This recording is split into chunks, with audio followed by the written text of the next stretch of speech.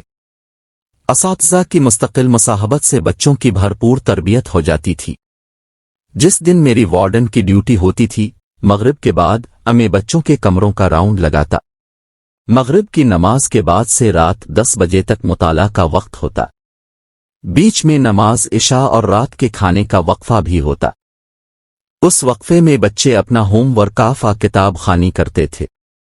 بچوں میں تجسس اور علم کی تڑپ اتنی زیادہ تھی کہ وہ مجھ سے مختلف موضوعات پر استفسار کرتے رہتے تھے۔ رات کے کھانے کے دوران میں ہر میز پر ایک استاد ان کے ساتھ موجود ہوتا تھا۔ عاصم خلیل صاحب کھانے کے طور اطوار انہیں سکھاتے تھے، جبکہ حامد صاحب انہیں اسلامی آداب سکھاتے تھے۔ الغرض الہجرہ میں تعلیم و تربیت کا چولی دامن کا ساتھ تھا۔ وارڈن کی ذمہ داری یہ ہوتی تھی کہ وہ بچوں کی صحت کا بھی ضامن ہو۔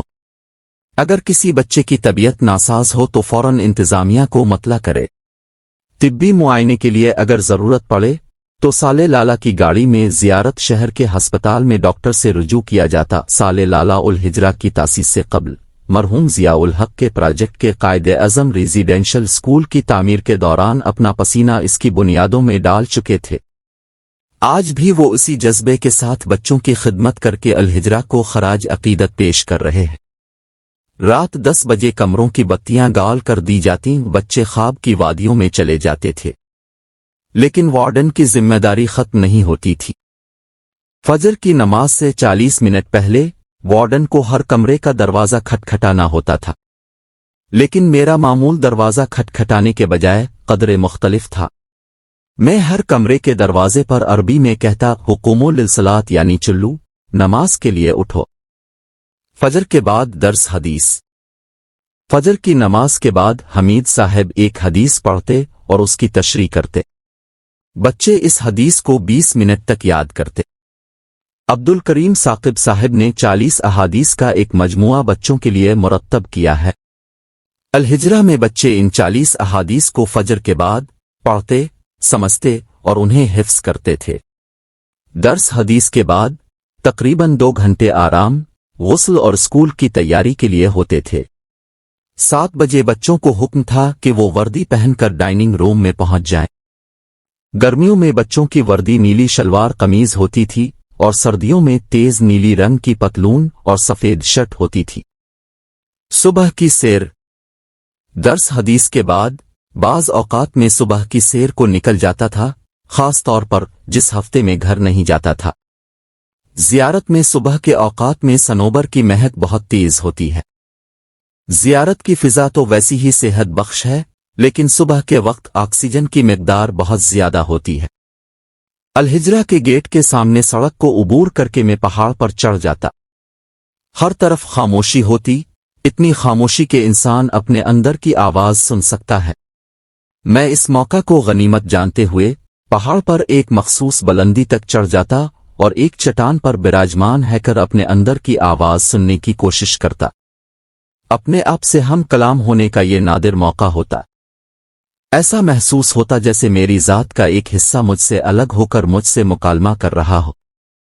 اس طرح یہ مکالمہ یک طرفہ کلام مانولوگ کے بجائے 2 طرفہ گفت و شنید ڈائیلوگ بن جاتا تھا۔